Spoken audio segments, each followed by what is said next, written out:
సంగారెడ్డి పట్టణం 9వ వార్డు గొల్లగూడెంలోని శ్రీ ఆంజనేయ స్వామి ఆలయంలో అయోధ్య శ్రీరామ ప్రాణ ప్రతిష్ఠ మహోత్సవం సందర్భంగా సోమవారం ఆంజనేయ స్వామివారికి పూజలు, భజనలను భక్తి శ్రద్ధలతో నిర్వహించారు.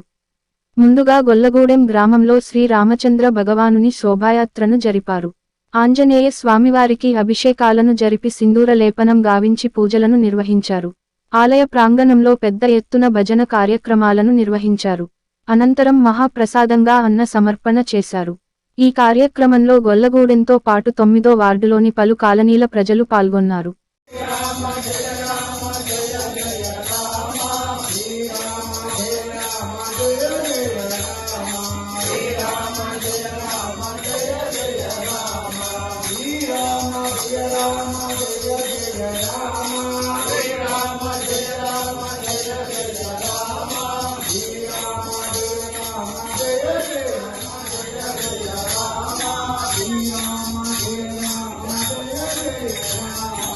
Jai Ram, Jai Ram, Jai Jai Ram.